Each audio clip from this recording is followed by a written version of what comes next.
All right, Leatherman Garage batch number 3 dropped at noon Eastern Standard Time, and we're going to talk about it today. But let me just give you an idea of what I'm feeling right now. What happened to you, man? Used to be cool. I'm still cool. Nah, you've changed, man. All right, so let's recap real quick. Batch number 1 was a homage to Tim Leatherman and making the Mr. Crunch. Very cool. Batch number 2, The Dark Side. Cool name. A good update on the Leatherman charge. Interesting. Batch number 3, a folding knife. Right, with interchangeable blades. Interesting. How much is it again? Oh, $215. More expensive than batch number 1. All right, well, we have a lot to talk about. This is gonna be really interesting. So for starters, Leatherman, look, I know you're not new to this, but just a thought. Don't say the quiet part out loud.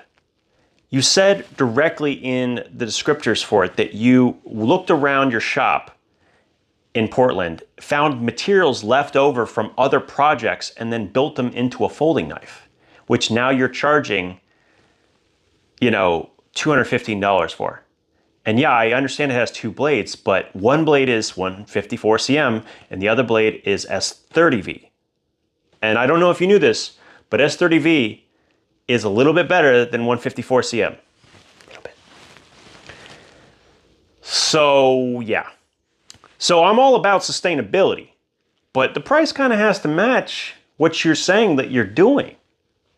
Now, that didn't stop anyone from buying out the stock in under 10 minutes. So by the time 12:15 rolled around, they're all gone. Now, I don't know exactly how many were in this batch, actually, because they didn't list it, which was weird.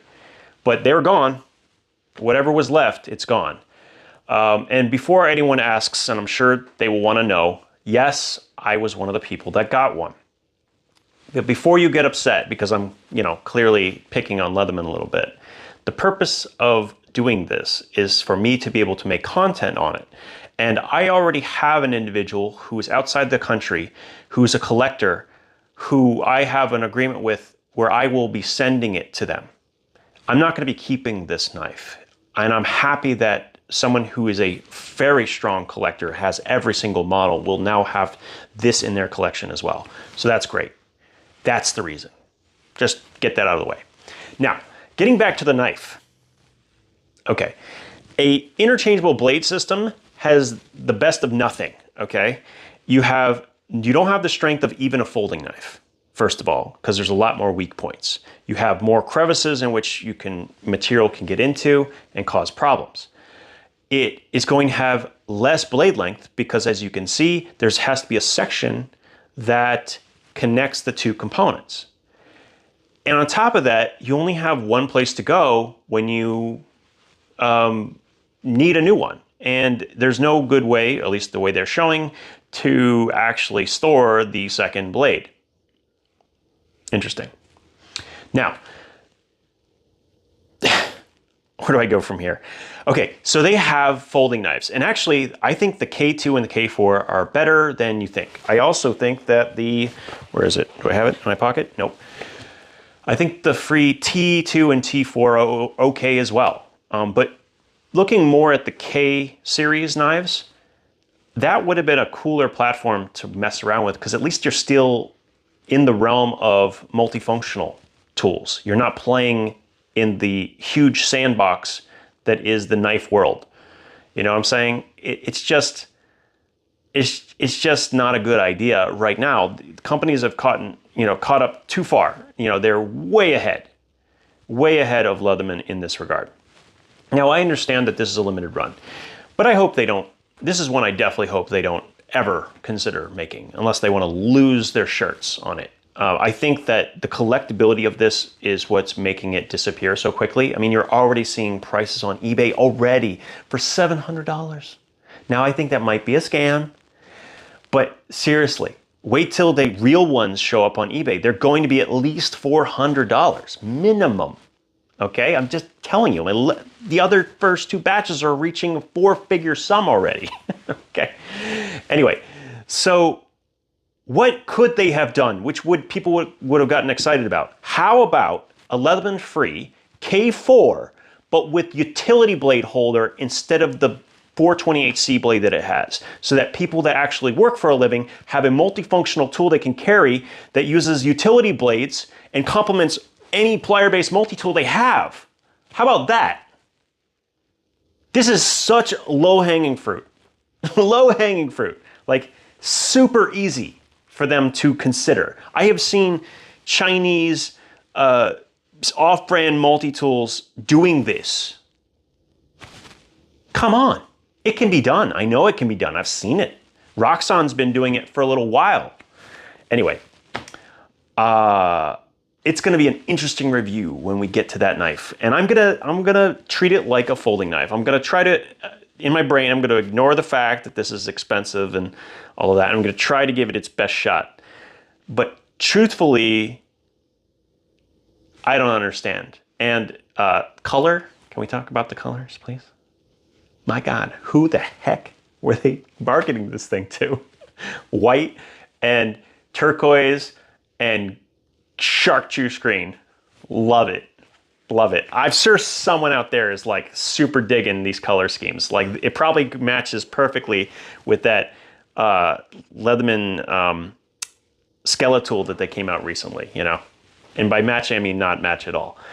Anyway, very interesting to say the least. I cannot wait to see where they go from here. All I know is that it feels like, with the lack of communication, they don't have a new flagship or any new models coming out, as far as we know, that they're just borrowing on their credibility. And I think it's really hurting them. I mean, Tim Leatherman spent decades building confidence with their consumer base. I still feel that to some extent for Leatherman. But honestly, the credibility with this company is waning. And every new release that's like this, that feels like just another cash grab without a release of a more updated tool, is really bothering me. It really is starting to get inside a little bit. Now, I will keep making content because I find it's really nice to talk about, and it's informative, and it's good for me to understand what's going on. But this is really concerning. Like, stopgap for whatever else they're working on, and it could be something really advanced, which is really cool, like the one we talked about that was in the patents, would be maybe an update to the Leatherman Wave. That would get people excited. And what I mean by that is, ditch the serrated blade, put the scissor on the outside, put a reamer all on the inside. Just give them that. Just give them that. You don't have to change the frame. I've done this exact mod a number of times. You would make so many happy people right now. Basically, you would have the Surge, and then you have like the Surge Mini, right? At that point. Come on, just do it. Just do it. It's just, I don't know what they're doing. I mean, is they developing anything else? We wouldn't know. Leatherman has not had a representative at any of the major shows. Not at SHOT Show, not at Blade Show, nothing. We don't know what's going on. We don't even have a face of the company anymore talking to anyone. There's nothing that changes or is updated regularly on their websites or Instagram relating to development. They might post somebody using a Leatherman tool, or they might post a sales pitch on a tool they already have, but we don't know anything else. So I'm sorry this is a little ranty towards the end, but do you think anyone is going to come out of this Leatherman Garage experience happy? I don't know. You guys tell me in the comments. I'm really curious. And the whole purpose, the reason I talk so much about Leatherman is I still have hope, but it's waning. It really is.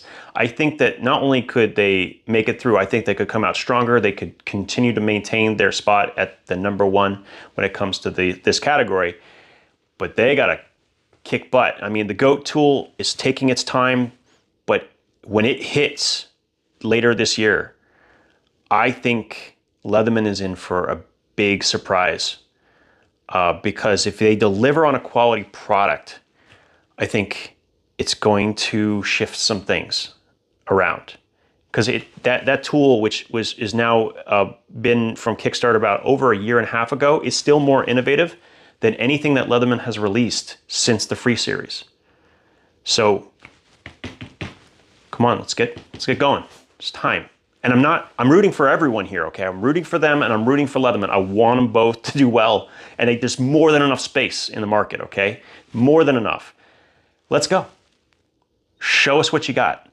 Stop with the stupid garage things and let's go ahead and get some real updates going on. How about Surge 3.0? Preferably with input from hard users rather than what you think is right. Okay, the same thing with the Wave. How about using input that you get from people, not what you think is right? With all the tools. How about reaching out and making the Wave 3.0 the perfect tool? You could do it. And I think that would just solidify yourself, especially with Swiss Army knife almost hitting you with the shot across the bow. I think it's time to get hungry again and show us what you got. I mean, I love Leatherman tools. There's no question. There's a bunch of them that I think are amazing. But ever since the Leatherman Mutt came out, which I think is the absolute pinnacle of engineering that came out of Leatherman, I mean, I'm not 100% like keen on using it, but you can't see this tool and not think it's probably the most amazing piece of engineering you've ever seen. Truly incredible. We haven't really seen anything like that. And the free series had potential, but just failed on a couple of marketing issues. Just, it would be nice to see them jump back into this. Well, this has already taken too long. I'm gonna go, and thanks for listening. I really do appreciate it. You guys have a good one. We'll talk again soon.